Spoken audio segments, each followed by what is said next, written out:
ಅಯ್ಯೋ ಪಂಚಕನ್ಯರೇ ಅವನ sense of humour ಅಂತೂ ಅದ್ಭುತವತ್ತು. ಅಶೋಕನು ಬರ್ತಿದ್ದಾನ್ರಿ ಅಂದ್ರು. ಸುಳಿವನ ನಿನಗೂ ಬಂದೈತೇನಲ್ಲಿ, ರೆಡಿ ಹಂಗಾರೆ ಹೋಗ್ಬಿಡೋಣ ಅಂತ ತಗೊಂಡು ಹೋಗಿ ದುಡ್ಡು ಸಂಭಾವನೆ ಹಣ ಎಲ್ಲ ಮುಗೀತಾ ಬಂತು. ಬ್ರೇಕ್ಫಾಸ್ಟ್ ಕಟ್ ಆಯ್ತು. ಒಂದ್ ಹೊತ್ತು ಊಟಕ್ಕೆ ಬಂದ್ವಿ. ಅವನು ಸ್ವಲ್ಪ ಬೀಡಿಗೆ ಅಂತ ಶೇಖರಿಸಿಟ್ಕೊಂಡಿದ್ದ ಪದರ ದಿನ. ಅವನಿಗೆ ಅದು ಇಲ್ದಿದ್ರೆ ಆಗ್ತಿರ್ಲಿಲ್ಲ. ಕೊನೆಗೂ ಉಪವಾಸದ ದಿನಗಳು ಶುರುವಾದವು. ಅವ್ನು ಚಂದ ಹಾಡೋನು. ಅದು ಮುಖೇಶ್ ಹಾಡುಗಳು ಅಂದ್ರೆ ಅವನಿಗೂ ಪ್ರೀತಿ ನನಗೂ ಪ್ರೀತಿ. ನಮ್ಮ ಸನ್ನಿವೇಶವೂ ಆ ಥರದ್ದೇ, ವಿಷಾದ ಭರಿತವಾದ ಸನ್ನಿವೇಶ. ಪಾಟಿಗೆ ಹಿಟ್ಟಿಲ್ಲ. ಯಾರಾದ್ರೂ ಬಂದು ಅಲ್ಲಿ ಚಲೋ ಹಾಯ್ ಚಾಯ್ ಪಿ ಹಂಗೆ ಅಂದ್ರೆ ಹಾ ಚಲೋ ಕೈ ಕಟ್ಕೊಂಡಿಂದ ನಿಂತ್ಕೊಂಡ್ಬಿಡೋದು. ಕುಚ್ ಖಾವ್ಗೆ ಅಂದ್ರೆ ಓನೋ ಓನೋ ಇಲ್ಲ.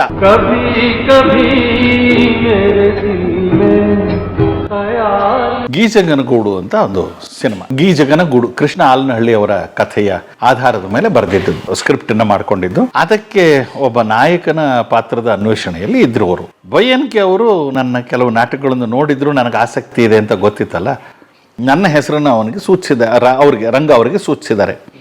ಆ ಹುಡುಗನ ಒಂದ್ಸಲ ನೋಡಿ, ಒಂದು ಕಲಾತ್ಮಕ ಚಿತ್ರವಾದ್ರಿಂದ ಒಂಥರ ಹೀರೋ ಹೀಗಿರಬೇಕು ಹಾಗಿರಬೇಕು ಅನ್ನೋ ಅದೇನಿಲ್ಲ, ಅಭಿನಯ ಗೊತ್ತಿರೋಂತಹ ಒಬ್ಬ ನಟ ಆದರೆ ಸಾಕು ಅನ್ನೋದು. ಸರಿ, ನಾನು ಅವತ್ತು ಸಂಜೆ ಹೋದೆ. ಮಿನರ್ವಾ ಸರ್ಕಲಲ್ಲಿ NMH ಹೋಟ್ಲಿದೆ, ಅಲ್ಲಿ ಅವರು ಸಾಮಾನ್ಯ ಸೇರ್ತಾ ಇದ್ರು. ಅಲ್ಲೇ ಅವರನ್ನು ಭೇಟಿ ಆಗೋದಕ್ಕೆ ಹೋದೆ. ರಂಗ ಅವ್ರನ್ನ ಭೇಟಿ ಆಗೋದಕ್ಕೆ ನೋಡಿದ್ರು, ತಲೆಯಿಂದ ಕಾಲು ತನಕ ನೋಡಿಬಿಟ್ಟು ಅವ್ರಿಗೆ ಗೊತ್ತಾಯಿತು ತೀರಾ ಸಣ್ಣಗೆ ಬೇರೆ ಇದ್ದೆ, ಗಡ್ಡ ಬಿಟ್ಕೊಂಡಿದ್ದೆ. ಏನು ಇದು ಗಿಟ್ಟಲ್ಲ ಅಂದ್ಕೊಂಡಿರ್ತಾರೆ ಅಂದ್ಕೊಂಡು ನಾನೇ ಹೇಳಿಬಿಟ್ಟೆ, ನೋಡಿ ರಂಗ ಅವರೇ, ನಾಯಕನ ಪಾತ್ರವನ್ನೇ ಮಾಡಬೇಕು ಅನ್ನೋದು ನನ್ನ ಅಭಿಲಾಷೆ ಅಲ್ಲ. ವೈಎನ್ಕೆ ಅವರು ನಿಮ್ಮನ್ನು ನೋಡೋದಕ್ಕೆ ಹೇಳಿದ್ದಾರೆ. ನನಗೆ ಅಭಿನಯದಷ್ಟೇ ಬೇರೆ ವಿಚಾರಗಳಲ್ಲೂ ತುಂಬ ಆಸಕ್ತಿ ಇದೆ. ನಿಮಗೆ ಒಬ್ಬ ಸಹಾಯಕ ನಿರ್ದೇಶಕನ ಅವಶ್ಯಕತೆ ಇದೆ ಅಂತಂದ್ರೆ ನಾನು ಖಂಡಿತ ಬರ್ತೀನಿ. ಸಾಹಿತ್ಯದ ವಿದ್ಯಾರ್ಥಿ ಆದ್ದರಿಂದ ನಿಮಗೆ ಸ್ವಲ್ಪ ಸಹಾಯ ಕೂಡ ನಾನು ಮಾಡ್ಬೋದು. ಏನೇ ಅವಕಾಶ ಇದ್ದರೂ ನೀವು ದಯವಿಟ್ಟು ಹೇಳಿ, ನನಗೆ ತುಂಬ ಉತ್ಸಾಹ ಇದೆ ನಿಮ್ಮ ಫಿಲಮಲ್ಲಿ ವರ್ಕ್ ಮಾಡೋದಕ್ಕೆ. ಹೌದಾ? ಹಾಂ ಸರಿ, ಒಂದು ಕೆಲಸ ಮಾಡೋಣ, ನೀವು ನನಗೆ ಅಸಿಸ್ಟೆಂಟ್ ಡೈರೆಕ್ಟ್ರಾಗಿ ಬಂದುಬಿಡಿ. 3 ಜನ ಬೇಕು ನನಗೆ, ನೀವು ಒಬ್ಬರು ಅಸಿಸ್ಟೆಂಟ್ ಡೈರೆಕ್ಟ್ರಾಗಿ ಇರಿ. ಆಮೇಲೆ ನಮ್ಮ ಸೋಮಶೇಖರ್ ರಾವ್ ಅವರು ಕಾಲೇಜ್ ಪ್ರೊಫೆಸರು, ಅವರ ಒಂದು 3-4 ಜನ ವಿದ್ಯಾರ್ಥಿಗಳು ಬೇಕು.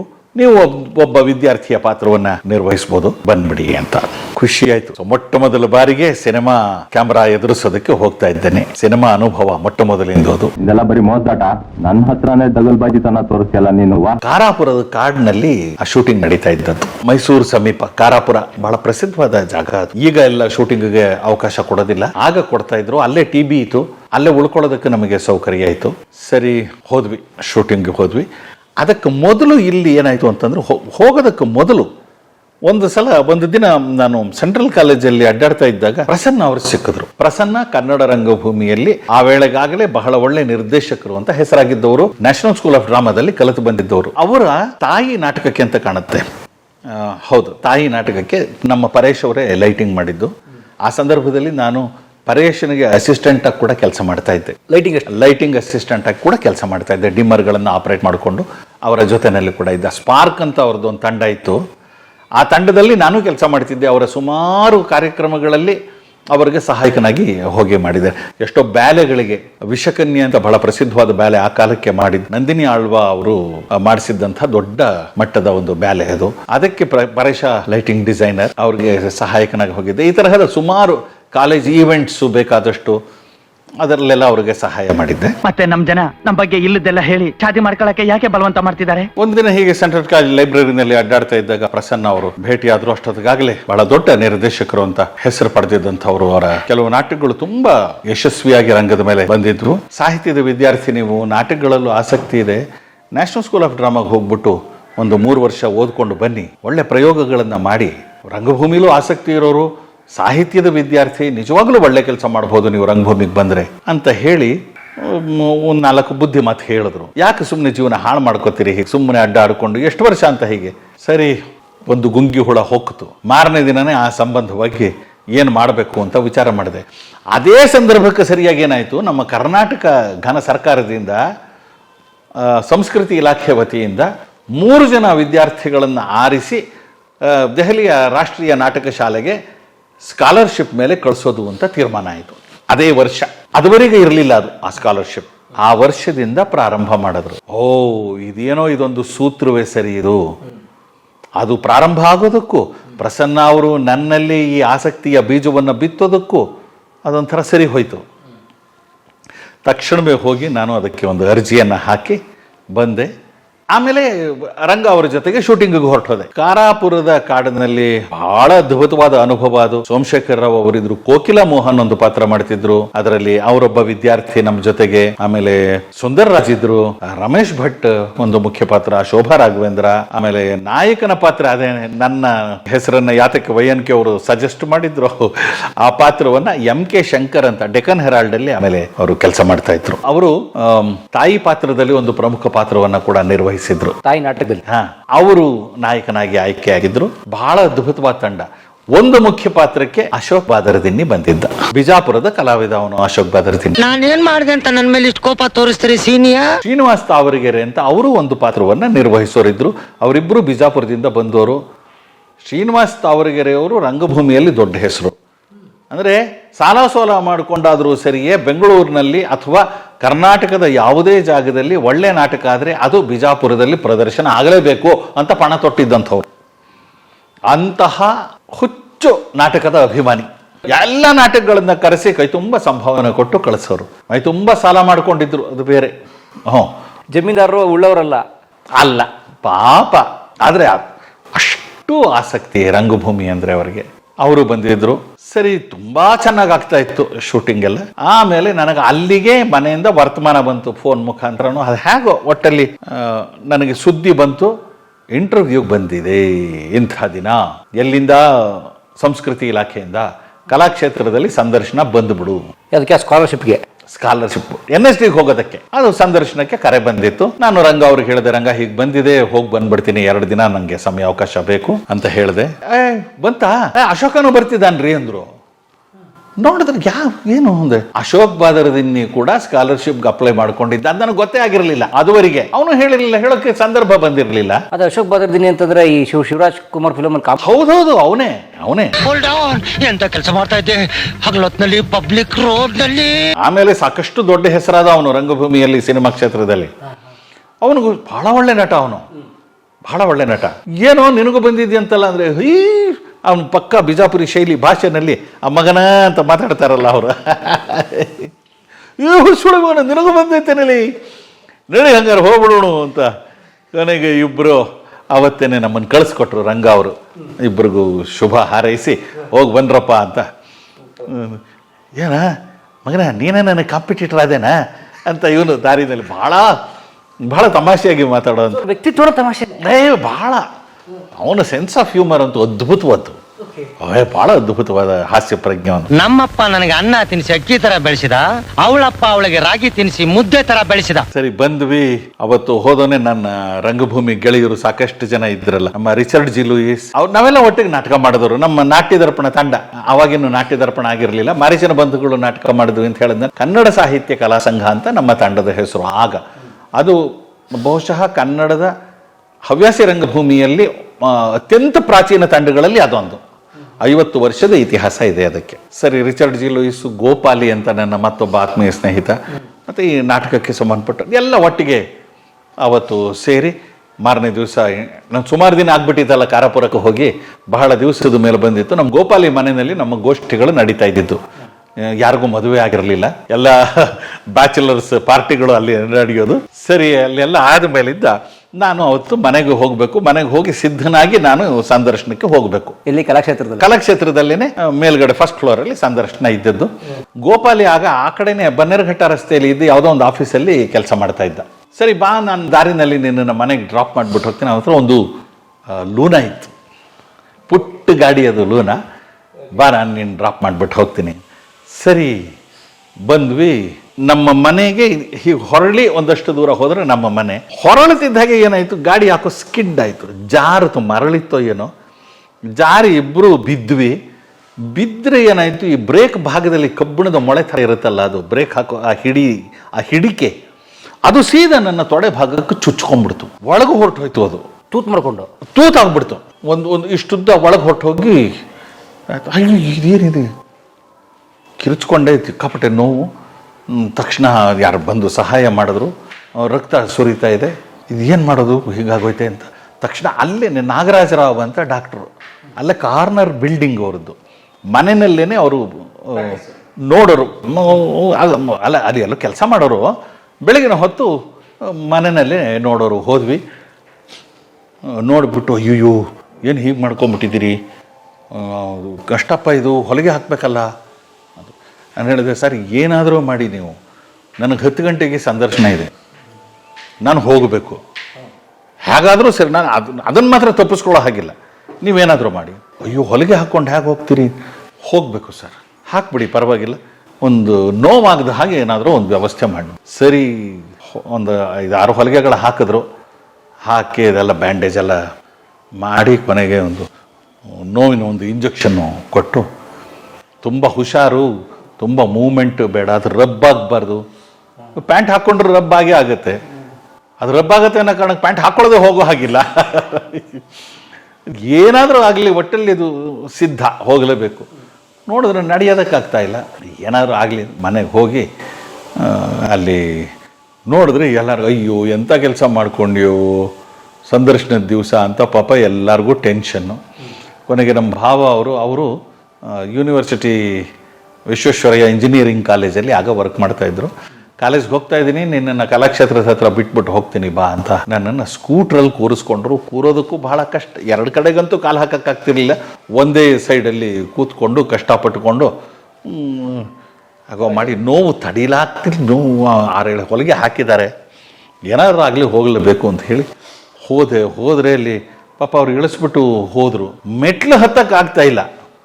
ಕೊನೆಗೆ ಅಲ್ಲಿದ್ದ ರಂಗಭೂಮಿ ಗೆಳೆಯರು ಒಂದಷ್ಟು ಜನ ಇದ್ದರು, ಅವ್ರ ಸಹಾಯದಿಂದ ನಿಧಾನಕ್ಕೆ ಮೆಟ್ಲು ಹತ್ಕೊಂಡು ಅಲ್ಲಿ ಹೋದ್ರೆ ಮತ್ತೆ ಫಸ್ಟ್ ಫ್ಲೋರಲ್ಲಿ ಅಲ್ಲಿಗೂ ಒಂಥರ ತೆವಳಿದುಕೊಂಡು ಹೋಗಿ ಸಂದರ್ಶನದ ಇದರಲ್ಲಿ ಡಾಕ್ಟರ್ H.K. ರಂಗನಾಥ್ ಅವರಿದ್ದರು. ಅವರು ಪ್ರಸಿದ್ಧ ಆಕಾಶವಾಣಿಯವರು, ನಾಟಕಕಾರರು, ವಾಗ್ಮಿ. ರಂಗಭೂಮಿಯಲ್ಲಿ ದೊಡ್ಡ ಹೆಸರು ಡಾಕ್ಟರ್ H.K. ರಂಗನಾಥ್. ಆ ಕಾಲಕ್ಕೆ ಆಕಾಶವಾಣಿ ನಾಟಕಗಳು, ಬಾನುಲಿ ನಾಟಕಗಳು ಅಂತ ತುಂಬ ಬರೆದಿದ್ದಾರೆ ಅವರು. ಕೋಮಲ ವರದನ್ ಅವರು ಸರ್ಕಾರದ ವತಿಯಿಂದ ಅವರು ಸಂಸ್ಕೃತಿ ಇಲಾಖೆಯ ಆಫೀಸರ್ ಏನೋ ಆಗಿದ್ರು. ಅವರು ಇನ್ನೊಬ್ರು ಯಾರೋ ಇದ್ದರು.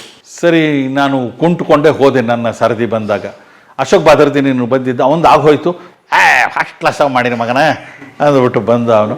ಸರಿ, ನನ್ನ ಸರದಿ ಬಂತು, ಕುಂಟ್ಕೊಂಡು ಹೋದೆ. ನಾನು ನೋಡಿ ಅವರಿಗೆ ಸ್ವಲ್ಪ ಈ ಕುಂಟ್ಕೊಂಡು ಬರ್ತಿದ್ದಾನೆ, ಇವನಿಗೇನೋ ತೊಂದರೆ ಇರಬಹುದು ಅಂತ ಅನ್ನೋ ಭಾವನೆ ಬಂದಿರಬಹುದು ಸಂದರ್ಶನ ಮಾಡೋರಿಗೆ. ನಾನಾಗೆ ಹೋಗಿ ಹೇಗೆ ಅನೌನ್ಸ್ ಮಾಡ್ಕೊಳ್ಳಿ, ಆಕ್ಸಿಡೆಂಟ್ ಆಗೋಯ್ತು. ನಾನಾಗೆ ಹೇಗೆ ಹೇಳೋದು? ಹೋಗಿ ಕೂತೆ, ಒಂದಷ್ಟು ಪ್ರಶ್ನೆಗಳು ಕೇಳಿದ್ರು, ಎಲ್ಲ ಉತ್ತರ ಕೊಟ್ಟೆ. ಸರಿ, ಒಂದು ನಾಟಕದ ದೃಶ್ಯನ ಅಭಿನಯಿಸಿ ತೋರಿಸಿ. ಆಗ ವಿಧಿ ಇಲ್ಲದೆ ಈಗ ಆಗಿಬಿಟ್ಟಿದೆ ಸರ್, ಬೆಳಿಗ್ಗೆ ಒಂದು ಸಣ್ಣ ಅಪಘಾತ ಆಗಿ ನಾನು ಹೊಲಿಗೆ ಹಾಕಿಸ್ಕೊಂಡು ಬಂದಿದ್ದೇನೆ ತೊಡೆ ಭಾಗಕ್ಕೆ. ಒಂದು 4-5 ಹೊಲಿಗೆಗಳು ಹಾಕಿದ್ದಾರೆ, ನನಗೆ ಓಡಾಡೋದು ಕಷ್ಟ. ನೀವು ಅನುಮತಿ ಕೊಟ್ಟರೆ ಕೂತ್ಕೊಂಡೆ ನಾನು ಸಂಭಾಷಣೆ ಒಪ್ಪಿಸ್ತೀನಿ, ಆಗ್ಬಹುದೇ ಅಂತ ಕೇಳಿದೆ. ಏನು, ಆಕ್ಸಿಡೆಂಟ್ ಮಾಡಿಕೊಂಡು ಹೊಲಿಗೆ ಹಾಕಿಸ್ಕೊಂಡು ಸಂದರ್ಶನಕ್ಕೆ ಬಂದಿದ್ದೀರಾ? ಶಬಾಷ್, ಅದೊಂದು ಪ್ಲಸ್ ಪಾಯಿಂಟ್ ಆಗೋಗ್ಬಿಡ್ತು ನನಗೆ. ಇಂಟರ್ವ್ಯೂಲು ಚೆನ್ನಾಗಿ ಮಾಡಿದೆ, ಅದೇನು ಅದು ಅಂದ್ರೆ ಆಧಾರದ ಮೇಲೆ, ಸಿಂಪತಿ ಆಧಾರದ ಮೇಲೆ ಮಾತ್ರ ಸಿಗ್ತಲ್ಲ ಅಂತಲ್ಲ. ಆಮೇಲೆ ಮಾರೀಚನ ಬಂಧುಗಳಲ್ಲಿ ಒಂದು ದೊಡ್ಡ ಒಂದು ಮಾನಲಾಗಿದೆ. ಆ ಸಂಭಾಷಣೆಯನ್ನು ಹೇಳಿದೆ. ತುಂಬ ಅವರಿಗೆ ಇಂಪ್ರೆಸ್ ಆಯಿತು, ನಿಧಾನವಾಗಿ ಹೋಗಿ ಅಂತ ಕಳಿಸ್ಕೊಟ್ರು. ವಾಪಸ್ಸು ಬರಬೇಕು, 1-2 ದಿನ ನಂಗೆ ಸಮಯಾವಕಾಶ ಬೇಕು ಅಂತ ಬಾದರ್ದಿನಿ ಕೈಲಿ ರಂಗ ಅವ್ರಿಗೆ ಹೇಳಿ ಕಳಿಸಿದೆ. ಆಮೇಲೆ 1-2 ದಿನ ರೆಸ್ಟ್ ತೊಗೊಂಡು, ಹೊಲಿಗೆ ಇನ್ನೂ ಬಿಚ್ಚಲಿಲ್ಲ, ನೀವು ಅಲ್ಲೇ ಡ್ರೆಸ್ಸಿಂಗ್ ಮಾಡ್ಕೊಳ್ಳಿ, ಯಾರು ಸ್ನೇಹಿತರು ಇರ್ತಾರೆ, ಆಮೇಲಿಂದ ಅದನ್ನು ನೋಡಿದ್ರಾಯ್ತು ಅಂತ ಡಾಕ್ಟ್ರು ಹೇಳಿದ್ರು. ಆಮೇಲೆ ಕಾರಾಪುರಕ್ಕೆ ಹೋಗಿ 1-2 ದಿನಕ್ಕೇನೆ ಇಬ್ಬರು ಸೆಲೆಕ್ಟ್ ಆಗಿದ್ದೀವಿ ಅಂತ ಸುದ್ದಿ ಬಂತು. ಅಶೋಕ್ ಬಾದರ್ದಿನಿ ಮತ್ತು ನಾನು, ಜೊತೆಗೆ ಭಾರತಿ ಅಂತ ಒಬ್ಬ ಹೆಣ್ಮಗಳು, ಅವ್ರು ಯಾರು ಅಂತ ನಮಗಾಗ ಗೊತ್ತಿರಲಿಲ್ಲ. 3 ಜನದ ಆಯ್ಕೆನೋ ಆಗಿದೆ ಅಂತ ವರ್ತಮಾನ ಬಂತು. ಅವತ್ತು ಎಲ್ಲ ಖುಷಿಯಾಗಿ ಅಲ್ಲಿ ಪಾರ್ಟಿ ಮಾಡಿ ಎಲ್ರಿಗೂ ಒಂಥರ ಸಂಭ್ರಮ. ನಮ್ಮ ತಂಡದಲ್ಲಿ ಇರೋರು ಇಬ್ಬರು ನ್ಯಾಷನಲ್ ಸ್ಕೂಲ್ ಆಫ್ ಡ್ರಾಮಾಗೆ ಹೋಗ್ತಾ ಇದ್ದಾರೆ. ದೊಡ್ಡ ಅವಕಾಶನ ಅದು. ನ್ಯಾಷನಲ್ ಸ್ಕೂಲ್ ಆಫ್ ಡ್ರಾಮಾ ಆಗ ತುಂಬ ದೊಡ್ಡ ಹೆಸರಲ್ವಾ, ಬಡಪಟ್ಟಿಗೆ ಸಿಗ್ತಾ ಇರಲಿಲ್ಲ ಅಲ್ಲಿ. ನಮಗೆ ಕರ್ನಾಟಕ ಗೌರ್ಮೆಂಟು ಸ್ಕಾಲರ್ಶಿಪ್ ಕೊಟ್ಟಿದ್ದಕ್ಕೆ ನಮಗೆ ಹೋಗೋದಕ್ಕಾಯ್ತು. ಆಮೇಲೆ ದೆಹಲಿಗೆ ಹೋಗಿ 3 ವರ್ಷ ನೀವು ಇರಬೇಕಲ್ಲ, ಊಟ ತಿಂಡಿ ಎಲ್ಲ ನೀವು ನೋಡ್ಕೋಬೇಕು. ಅವ್ರು ಕೊಡಲ್ವಾ? ಯಾರು ಕೊಡ್ತಾರೆ? ಈಗಲೂ ಕೊಡಲ್ರು. ನಿಮ್ಗೆ ಅಲ್ಲಿ ಸ್ಕಾಲರ್ಶಿಪ್ ಸಿಕ್ಕರೆ ಕೊಡ್ತಾರೆ. ಅಲ್ಲಿ ಸ್ಕಾಲರ್ಶಿಪ್ ಸಿಗ್ಬೇಕಾದ್ರೆ ಅಲ್ಲಿಗೆ ಅಪ್ಲೈ ಮಾಡಬೇಕು. ಕರ್ನಾಟಕದವ್ರನ್ನ ಅವ್ರು ಯಾಕೆ ತಗೋತಾರೆ? ಅಯ್ಯೋ, ಅದೆಲ್ಲ ದೊಡ್ಡ ದೊಡ್ಡ ಕಥೆಗಳಿವೆ, ಮುಂದೆ ಅದು ಬರುತ್ತೆ. ಹಾಗಾದ್ರೆ ದೊಡ್ಡ NSD ಸೆಲೆಕ್ಟ್ ಆಗೋದು ಅಂದರೆ ದೊಡ್ಡ ಹೌದೌದು NSDಗೆ ತುಂಬ ಈಗಲೂ ಕೂಡ NSDಗೆ ಇರೋ ಘನತೆ ಇದ್ದೇ ಇದೆ. ಆದರೆ ಆಗ ಅಲ್ಲಿ ಇದ್ದ ವಾತಾವರಣ, ಅಲ್ಕಾಜಿ ಅವರು ಆಗ ಅಲ್ಲಿ ನಿರ್ದೇಶಕರಾಗಿದ್ದರು. ಬಹಳ ದೊಡ್ಡ ಹೆಸರು, ಬಹಳ ಅದ್ಭುತವಾದ ನಾಟಕಗಳನ್ನ ಮಾಡಿಸಿದವರು ಅವರು. NSD ರೆಪರ್ಟ್ರಿ ಪ್ರೊಡಕ್ಷನ್ಸ್ ಆಗಲಿ, ಕ್ಲಾಸ್ ರೂಮ್ ಪ್ರೊಡಕ್ಷನ್ಸ್ ಆಗಲಿ, ಯಾವುದೇ ಆದ್ರೂ ಕೂಡ ಯಾವ ಮಟ್ಟದಲ್ಲಿ ಇರೋವು ಅಂತಂದ್ರೆ ಅಂತಾರಾಷ್ಟ್ರೀಯ ಮಟ್ಟದಲ್ಲಿರೋವು ಆ ನಾಟಕಗಳು. ಅಲ್ಲಿ ಸೆಟ್ಗಳು ಹೇಗಿರೋವು, ತಸ್ರೀಮ್ ಲಾಲ್ ಅಂತ ಅಲ್ಲಿ ಕಾರ್ಪೆಂಟ್ರ್ ಇದ್ರು, ಅದ್ಭುತವಾದ ಏನು ಸೆಟ್ ಬೇಕು ನಿಮಗೆ, ಹಂಗೆ ಮಾಡೋರು. ಯಾವುದು ಬೇಕು ನಿಮಗೆ, ಗ್ರೀಕ್ ನಾಟಕವಾ, ಪಿಲ್ಲರ್ಸ್ ರೆಡಿ, ಇಲ್ಲ ಯಾವುದೋ ಬಂಗ್ಲೆ, ಈಸ್ಟ್ ಬಂಗ್ಲೆ ಯಾವುದು ಎನಿಥಿಂಗ್ ಅರಮನೆ ನೀವು ಹೇಳಿ, ನೀವು ಫೋಟೋ ಕೊಡಿ, ಸ್ವಲ್ಪ ಸಮಯ ಕೊಡಿ, ಬಜೆಟ್ ಕೊಡಿ. ಬಜೆಟ್ಗೆ ಏನು ಕೊರತೆ ಇಲ್ಲ ಅಲ್ವಾ, ಅಲ್ಲಿ NSDನಲ್ಲಿ ಬಜೆಟ್ಗೆ ಕೊರತೆ ಇಲ್ಲ, ಮಾಡೋರು. ಅದ್ಭುತವಾದ ಸೆಟ್ಗಳು. ಪುರಾಣ ಕಿಲಾದಲ್ಲಿ ಡೆಲ್ಲಿ ಕೋಟೆಯ ಮುಂದೆ ತುಘಲಕ್ ಮಾಡಿಸಿದ್ರು, ಅಂಧಾಯುಗ್ ಮಾಡಿಸಿದ್ರು. ಯಾರು? ಇಬ್ರಾಹಿಂ ಅಲ್ಕಾಜಿ ಅವ್ರು ಮಾಡಿಸಿದ್ದೊಂದು, ಆಮೇಲೆ ಯಾರು MK ರೈನಾನೋ ಅವರೊಂದು ನಾಟಕ ಮಾಡಿಸಿದ್ರು. ಕೋಟೆ ಬಳಸ್ಕೊಂಡು ಅಲ್ಲಿ ಕೋಟೆಯ ಹೊರಗೆ ಪುರಾಣ ಕಿಲಾ ಅಂತ ಹಳೆ ಕೋಟೆ, ಅದರ ಮುಂಭಾಗದಲ್ಲಿ ಮನೋಹರ್ ಸಿಂಗ್ ಅವರು ತುಘಲಕ್ನ ಪಾತ್ರವನ್ನ ನಿರ್ವಹಿಸಿದ್ರು. ರೆಪರ್ಟರಿಯಿಂದ ಆಗಿದ್ದು. ನಿರ್ದೇಶನ ಯಾರು ಮಾಡಿ, ಮನೋಹರ್ ಸಿಂಗ್ ಮಾಡಿದ್ರೆ ಅಲ್ಕಾಜಿ ಮಾಡಿದ್ರೆ ನನಗೆ ನೆನಪಿಲ್ಲ ಈಗ.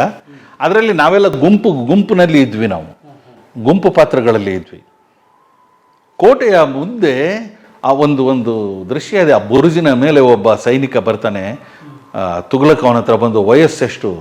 18. ಆಸೆಗಳ ವಯಸ್ಸು. ಹೇಗೆ ಇತ್ತು ಅಂದರೆ ಆ ದೃಶ್ಯ ನೆನೆಸಿಕೊಂಡ್ರೆ ಮೈ ಈಗಲೂ ಜುಮ್ಮನ್ನತ್ತೆ. ನೀವು ನಿಜವಾಗಿ ನೋಡಿದಿರಿ ಅದನ್ನ? ನೋಡೋದಲ್ಲ, ನಾನು ಅಲ್ಲಿ ಕ್ರೌಡಲ್ಲಿ ಇದ್ದೆ. ಹೌದು, ನಾಟಕದ ಭಾಗವಾಗಿದ್ವಿ ನಾವೆಲ್ಲ. ಅಂಧಾಯುಗ್ ಆ ನಾಟಕ, ಅದನ್ನ ಅಲ್ಲಿ ಪುರಾಣ ಕಿಲಾ ಬ್ಯಾಕ್ ಡ್ರಾಪ್ ಅಲ್ಲಿ ಮಾಡಿತ್ತು. ಇರಲಿ, ಅದು ಅವ್ರು ಹೋದ ಮೇಲೆ ಆದಂಥದ್ದು ಅದೆಲ್ಲ.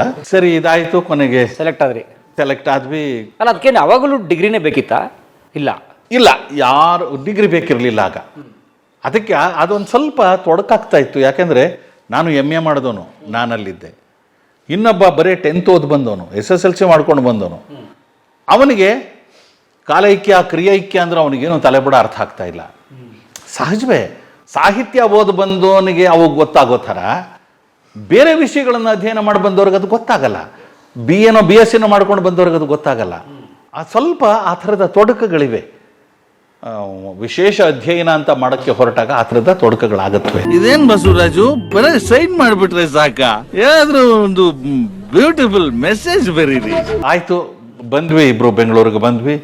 ಸ್ವಲ್ಪ ಮಟ್ಟಿಗೆ ಡಬ್ಬಿಂಗ್ ಕೆಲಸ ಅದನ್ನೆಲ್ಲ ಮುಗಿಸ್ಕೊಂಡು ದೆಹಲಿಗೆ ಹೊರಡೋದಕ್ಕೆ ಸನ್ನದ್ಧರಾಗಿ, ಆಗ ತೀವ್ರವಾಗಿ ಕಾಡಿದ್ದು ಮನೆಯನ್ನು ಈಗ ಬಿಟ್ಟು ಹೋಗ್ತಾ ಇದ್ದೀನಿ. ನಾಟಕವನ್ನೇ ನನ್ನ ಸಂಪೂರ್ಣ ವೃತ್ತಿಯಾಗಿ ತಗೊಂಡು ಹೋಗ್ತಾ ಇದ್ದೇನೆ. ಮನೆಯವರ ಒಪ್ಪಿಗೆನೂ ಕೇಳಬೇಕಲ್ವ. ಒಪ್ಪಿಗೆ ಅನ್ನೋದಕ್ಕಿಂತ ಅವ್ರ ಗಮನಕ್ಕೆ ಅದನ್ನು ತರಬೇಕು. ಮನೆ ಜವಾಬ್ದಾರಿನೆಲ್ಲ ಬಿಟ್ಟು ಹಾಗೆ ಇದ್ದಕ್ಕಿದ್ದ ಹಾಗೆ ಹೊರಟು ಹೋಗ್ತೀನಿ ಅಂತಂದರೆ ಏನಾದರೂ ಆಗಲಿ ಅಂತ ಹೇಳಿದೆ. ಎಲ್ಲನೂ ವಿವರಿಸಿ ಹೇಳಿದೆ. ಯಾರೂ ಹೋಗಬೇಡ ಅನ್ನೋಂಥ ಮಾತನ್ನು ಹೇಳಲಿಲ್ಲ. ಎಲ್ಲರಿಗಿಂತ ಮುಖ್ಯವಾಗಿ ನಮ್ಮ ಅಣ್ಣ, ಅಕ್ಕ ಭಾವ ಯಾವತ್ತೂ ಅವರು ಈ ಥರದ ಇದಕ್ಕೆ ಸಪೋರ್ಟಿವ್ ಇದೆ. ನಮ್ಮ ತಂದೆ ತಾಯಿ ಅವ್ರಿಗೆ ಯಾವತ್ತೂ ಮಕ್ಕಳಿಗೆ ನಿರಾಸೆ ಮಾಡಿ ಗೊತ್ತಿಲ್ಲ. ಆದರೆ ಎಲ್ಲೋ ಕೆಲಸದಲ್ಲಿ ಇದ್ದಿದ್ರೆ ಚೆನ್ನಾಗಿರೋದು, ನಾವು ಮನೆ ಜವಾಬ್ದಾರಿನ ಹಂಚ್ಕೋಬಹುದಾಗಿತ್ತೇನೋ ಅನ್ನೋ ಭಾವನೆ ಯಾರೇ ತಂದೆ ತಾಯಿಯರಿಗೆ ಇರೋ ತರಹದ ಭಾವನೆ ಅದು. ನನ್ನ ಅಣ್ಣ ಅವನು ಏನು ಚಿಂತೆ ಮಾಡ್ತಾ ಇದೀಯಾ, NSDಗೆ ಹೋಗಬೇಕು ಅಷ್ಟೇ ತಾನೇ, ಅದು ನಿನ್ನ ಕನಸು. ಫಾಲೋ ಯುವರ್ ಡ್ರೀಮ್ಸ್, ಹೋಗು, ನಿನ್ನ ಕನಸಿನ ಹಿಂದೆ ನೀನು ಹೋಗು.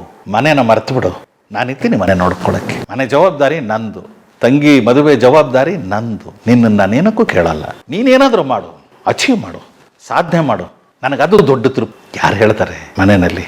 ಎಷ್ಟು ಮುಕ್ತವಾಗಿ ಹೇಳ್ದ, ನಂಗೆ ನೆನೆಸ್ಕೊಂಡ್ರೆ ಈಗಲೂ ನನ್ನ ಕಣ್ಣಂಚಲ್ಲಿ ನೀರು ಬರುತ್ತೆ. ಅದೇ ಒಂದು ಫಾಲೋ ಯುವರ್ ಡ್ರೀಮ್ಸ್, ಕನಸಿನ ಹಿಂದೆ ಹೋಗು. ಸರಿ, ಇನ್ನೇನು ಯೋಚನೆ ಮಾಡಬೇಕಾಗಿಲ್ಲ ಅಂತ ಹೇಳಿ ಎಲ್ಲ ಪ್ಯಾಕ್ ಮಾಡಿಕೊಂಡು ರಂಗ ಅವರಿಗೆ ಹೇಳಿ, ಇನ್ನು ಡಬ್ಬಿಂಗ್ ಅದಕ್ಕೆಲ್ಲ ನಾವು ಇರೋದಕ್ಕಾಗೋಲ್ಲ ಅಂತ ಹೇಳಿ, ಅದೇನಾಯಿತು, ಏನೋ ನಾವು ಸಿನಿಮಾಗೆ ವರ್ಕ್ ಮಾಡಿದ್ದೀವಿ, ಏನು ದೊಡ್ಡ ಸಂಭಾವನೆ ಬಂದ್ಬಿಡುತ್ತೆ ಅಂತ ಅಂದ್ಕೊಂಡಿದ್ವಿ. ಆದರೆ ಕಾಲಾತ್ಮಕ ಚಿತ್ರ ಅಲ್ವಾ, ಪಾಪ ಆ ನಿರ್ಮಾಪಕರು ಎಲ್ಲ ಇದ್ದು ಬದ್ದು ದುಡ್ಡನ್ನೆಲ್ಲ ಹೊಂದಿಸ್ಕೊಂಡು ಬಂದು ಮಾಡ್ತಾ ಇದ್ದಿದ್ದು. ನಮಗೆ ಸಂಭಾವನೆ ಅಂತ ಹೇಳಿ ಆ ಸಿನಿಮಾಗೆ 250 ರೂಪಾಯಿಗಳನ್ನು ಕೊಟ್ಟರು. ಯಾವ ಕಾಲಕ್ಕೂ ಅದು ಸಣ್ಣ ಅಮೌಂಟೇನೆ, ಅದು ಬೇರೆ. ಆಗಲಿ, ಅದೊಂದಷ್ಟು ನಾನೊಂದು ತೀರ್ಮಾನ ಮಾಡಿಕೊಂಡಿದ್ದೆ, ಸಾಧ್ಯವಾದಷ್ಟು ಮಟ್ಟಿಗೆ ಮನೆಯವರನ್ನು ಏನೂ ಕೇಳಲ್ಲ. ಮನೆಯವರಿಗೆ ನಾನು ಹೊರೆ ಆಗೋಲ್ಲ. ಆ್ಯಸ್ ಇಟ್ ಈಸ್ ಅಣ್ಣನಿಗೆ ಎಲ್ಲ ಜವಾಬ್ದಾರಿನ ವಾಪಸ್ ಬಿಟ್ಟು ಹೋಗ್ತಾ ಇದ್ದೀವಿ. ಎಲ್ಲರೂ ಧೈರ್ಯ ಕೊಟ್ಟಿದ್ದಾರೆ, ಮನೆ ಬಗ್ಗೆ ಚಿಂತೆ ಮಾಡಬೇಡ, ನಾವೆಲ್ಲರೂ ಇದ್ದೀವಿ ಇಲ್ಲಿ ಒಟ್ಟಾಗಿ ನಾವು ನೋಡ್ಕೋತೀವಿ ಅಂತ. ಆದರೆ ನನ್ನ ಮನಸ್ಸಿಗೆ ನಾನು ಒಂದು ಉತ್ತರ ಕೊಟ್ಕೋಬೇಕಲ್ಲ. ನಾನೇನು ಮಾಡೋಕ್ಕಾಗದಿದ್ರೆ ಪರವಾಗಿಲ್ಲ, ನನಗೆ ಮತ್ತು ನಾನು ಹೊರೆ ಆಗಬಾರ್ದು ಅವರಿಗೆ, ನನ್ನ ಕಾರಣಕ್ಕೆ ಅವರಿಗೆ ತೊಂದರೆ ಆಗಬಾರ್ದು. ಸರಿ, ಅವರು ಕೊಟ್ಟಿದ್ದ ಹಣ ಅದೆಲ್ಲನೂ ಇಟ್ಕೊಂಡು ಸ್ಕಾಲರ್ಶಿಪ್ 300 ರೂಪಾಯಿ ನಮಗೆ ಮಂಜೂರಾಗಿದ್ದು. ಕರ್ನಾಟಕ ಸರ್ಕಾರದಿಂದ ನಮಗೆ ತಿಂಗಳಿಗೆ 300 ರೂಪಾಯಿ ವಿದ್ಯಾರ್ಥಿ ವೇತನ ಕೊಟ್ಬಿಡೋದು. ವಿದ್ಯಾರ್ಥಿ ವೇತನ ಅಲ್ಲಿ ಸ್ಕೂಲ್ಗೆ ಕಳಿಸ್ಬಿಡ್ತಾರೆ. ಅದು ವ್ಯವಸ್ಥೆ ಇದ್ದಿದ್ದು ಹಾಗೆ. ಅದು ಹೇಗೋ ಅಲ್ಲ, ಬ್ಯಾಂಕ್ ಅಕೌಂಟ್ಸ್ಗೆ ಕಳಿಸ್ಬಿಡೋರು, ಅವರು 300 ರೂಪಾಯಿ ಹಾಕ್ಬಿಡೋರು, ಕಳಿಸ್ಬಿಡೋದು. ಅಲ್ಲಿಂದ ಅವರು ಸ್ಕೂಲ್ ಫೀಸು, ಹಾಸ್ಟೆಲ್ ಫೀಸು, ಮೆಸ್ದು ಅದೇನೇನಿದೆ ಅದನ್ನೆಲ್ಲ ಮುರ್ಕೊಂಡು ಉಳಿದ ದುಡ್ಡು ನಮಗೆ ಕೊಡೋದು ಅನ್ನೋದು ಆ ಥರದ್ದು ಒಂದು ವ್ಯವಸ್ಥೆ. ಅಲ್ಲಿ ಹೋದ ಮೇಲೆ ನೋಡಿದ್ರೆ ನಮಗೆ ಹಾಸ್ಟೆಲ್ ತುಂಬ ಚೆನ್ನಾಗಿತ್ತು. ಹಾಸ್ಟೆಲ್ ವ್ಯವಸ್ಥೆ ಎಲ್ಲ, ಸ್ಕೂಲ್ಗೆ 2 ಫರ್ಲಾಂಗ್ ದೂರದಲ್ಲೇ ಹಾಸ್ಟೆಲ್ ಇತ್ತು. ಆಮೇಲೆ ಒಂದು ಆ ಹಾಸ್ಟೆಲಲ್ಲೇ ಮೆಸ್ ಇತ್ತು. ಒಬ್ಬ ನಿಕ್ಕು ಅಂತ ಒಬ್ಬ ಮನುಷ್ಯ ಇದ್ದ, ಅವನು ಅಲ್ಲಿ ಕೇಟ್ರಿಂಗ್ ಇದು ಅವನು ರೆಗ್ಯುಲರ್ ಆಗಿ ಅವನೇ ಮಾಡಿಕೊಡ್ತಾ ಇದ್ದಿದ್ದು. ಹೋದ್ವಿ, ಹೋಗಿ ಸೆಟ್ಲ್ ಆದ್ವಿ. ಊಟ ತಿಂಡಿದೆಲ್ಲ ವ್ಯವಸ್ಥೆ ಅಲ್ಲೇ ಆಗೋದು. ಒಂದಷ್ಟು ದಿನಗಳು ಕಳೆದವು. ನಾವು ಸ್ವಲ್ಪ ಹೋದ ಉಮೇದು ಎಲ್ಲ ಕಡೆ ಸುತ್ತಾಡಿಕೊಂಡು ದೆಹಲಿನಲ್ಲಿ. ಅಲ್ಲಿ ಇನ್ನೊಂದು ಏನಾಯಿತು, ಹೋದ ಸ್ವಲ್ಪ ದಿನಕ್ಕೆ ಅಲ್ಕಾಜಿ ಅವರು ಬಿಟ್ಟುಬಿಟ್ರು. ನಮಗೆ ಅದೊಂದು ಸ್ವಲ್ಪ ಬೇಸರ ಆಯಿತು. ಬಟ್ ನೀವು ಹೋದಾಗ ಅಲ್ಕಾಜಿ ಅವರು ಇದೆ ಆಗ್ಲೇ ನಾವು ಹೋದ ಕ್ಷಣದಲ್ಲಿ ಅವ್ರು ಇದ್ರು. ನಾವು ಹೋದ ಸ್ವಲ್ಪ ದಿನಕ್ಕೆ ಅವ್ರು ಬಿಟ್ಟುಬಿಟ್ರು. ಅತಂತ್ರ ಆಗೋಯ್ತು ಶಾಲೆ. ಯಾರೂ ನಿರ್ದೇಶಕರು ಇಲ್ಲ. ಅಯ್ಯೇ ರಾಮ, ನಾವು ಬಂದ ಹೊತ್ತಿಗೆ ಹೀಗಾಯ್ತೆ ಅಂತ ಯಾರೋ ಹಂಗಾಮಿ ನಿರ್ದೇಶಕರು ಅಂತ ಒಬ್ಬರು ಇದ್ರು. ಆಗ ಅಲ್ಲಿದ್ದ ಮೇಷ್ಟ್ರುಗಳು ಯಾರು ಅಂದರೆ ನಮ್ಮ ರಾಮ್ ಗೋಪಾಲ್ ಬಜಾಜ್ ಅವರಿದ್ದರು, ಮತ್ತು ನಿಭಾ ಜೋಶಿ ಅಂತ ಸಂಸ್ಕೃತ ಸಾಹಿತ್ಯ ಹೇಳ್ಕೊಡೋದಕ್ಕೊಬ್ಬರಿದ್ರು, ರೀಟಾ ಕೊಠಾರಿ ಅಂತ ಮೂವ್ಮೆಂಟ್ ಕ್ಲಾಸಸ್, ಅವರು ಕಥಕ್ ಡ್ಯಾನ್ಸ್ ಹೇಳ್ಕೊಟ್ಬಿಡೋರು, ಮೂವ್ಮೆಂಟ್ ಕ್ಲಾಸ್ ಅಂತ. ನಮಗೆ ಡ್ಯಾನ್ಸ್ಗೂ ನಮಗೂ ತೀರಾ ನಮಗೆ ಆಗೋದೇ ಇಲ್ಲ ಡ್ಯಾನ್ಸ್. ನನಗೆ ಯಾವಾಗ ನಾನು ಹೇಳ್ತೀನಿ 2 ಎಡಪಾದಗಳು ನನಗೆ ಅಂತಾನೆ ನಾನು ಹೇಳೋದು. ಅವರು ಬಂದು ಅದೇನು ಆ ಮುದ್ರೆಗಳನ್ನೆಲ್ಲ ಹೇಳ್ಕೊಡೋರು. ನಮ್ಗೆ ಏನಂದ್ರೆ ಏನೋ ಅದು ಒಗ್ತಾ ಇರಲಿಲ್ಲ. ಮ್ಯಾಥಮೆಟಿಕ್ಸ್ಗಿಂತ ಕಷ್ಟ ಇದು ಅಂತ ಅನ್ನಿಸ್ಬಿಡ್ತು ನನಗೆ. ಹಾಗೆ ಇನ್ನೊಂದಷ್ಟು ರಾಬಿನ್ ದಾಸ್ ಅಂತ ಒಬ್ಬರು ಸೀನಿಕ್ ಡಿಸೈನರ್, ಲೈಟಿಂಗಿಗೆ ದಾಸ್ ಗುಪ್ತಾ ಅಂತ ಬೇರೆ ಬೇರೆ ಮೇಸ್ಟ್ರುಗಳಿದ್ರು. ಅವೆಲ್ಲ ಕ್ಲಾಸಸ್ ಆಗೋದು. ಆದರೆ ಏನಂದ್ರೆ ಒಬ್ಬ ನಿರ್ದೇಶಕರು ಅಂತ ಇಲ್ಲದೆ ಹೋದರೆ ಒಂದು ಸೂತ್ರ ಇರೋದಿಲ್ಲ ನೋಡಿ. ಅಲ್ಲಿ ಕೆಲವು ನಾಟಕಗಳಿಂದ ಮಾಡೋದಕ್ಕೆ ಅವಕಾಶ ಇತ್ತು, ಸ್ಟೂಡೆಂಟ್ಸೇನೆ. ಅದರಲ್ಲಿ ನಮ್ಮ ಅಶೋಕ್ ಬಾದರ್ದಿನ್ ಆನಿ ಬಂತ ಆನಿ ಅಂತ ಒಂದು ನಾಟಕ, ಕುಸುನೂರ್ರದ್ದು ಆ ನಾಟಕ ಮಾಡಿಸ್ದ. ಅವನು ಡೈರೆಕ್ಟ್ ಮಾಡೋ ಹಾಗಿರಲಿಲ್ಲ. ನಾವು ಫಸ್ಟ್ ಇಯರ್ ಸ್ಟೂಡೆಂಟ್ಸ್ ಆದ್ದರಿಂದ ನಾವು ಡೈರೆಕ್ಟ್ ಮಾಡೋ ಹಾಗಿರಲಿಲ್ಲ. ಸೀನಿಯರ್ಸ್ ಯಾರಾದರೂ ಡೈರೆಕ್ಟ್ ಮಾಡಬೇಕು, ನಾವು ಆ್ಯಕ್ಟ್ ಮಾಡಬಹುದು. ನಾವು ಒಬ್ಬ ಸೀನಿಯರ್ ಜ್ಯೋತಿ ಸ್ವರೂಪ್ ಅಂತ ಇದ್ದ, ಅವನಿಗೆ ಹೇಳಿಬಿಟ್ಟು ನೀನು ಮಾಡಪ್ಪ, ನಾವು 3 ಜನ ವಿದ್ಯಾರ್ಥಿಗಳಿದ್ದೀವಿ, 3 ಪಾತ್ರಗಳಿವೆ, ನಮ್ಮ 3 ಜನನು ಬಳಸ್ಕೊಂಡು ನೀನು ನಿರ್ದೇಶನ ಮಾಡು ಅಂತ ಹೇಳಿ ಅವನಿಗೆ ನಾಟಕನ ವಿವರಿಸಿ ಅವನು ಮಾಡ್ದ. ನಾವು ಆ ನಾಟಕನ ಮಾಡಿದ್ವಿ. ಆ ನಾಟಕದಲ್ಲಿ 3 ಪಾತ್ರ. ಸ್ಟುಡಿಯೋ ಥಿಯೇಟರ್ ಅಂತ ಒಂದು ಚಿಕ್ಕ ಥಿಯೇಟರ್ ಇದೆ, ಇಂಟಿಮೇಟ್ ಥಿಯೇಟರ್. ಅದು ಒಂದು 50-60 ಜನ ಕೂತು ನೋಡ್ಬೋದು ನಾಟಕನ ಅಷ್ಟೇ.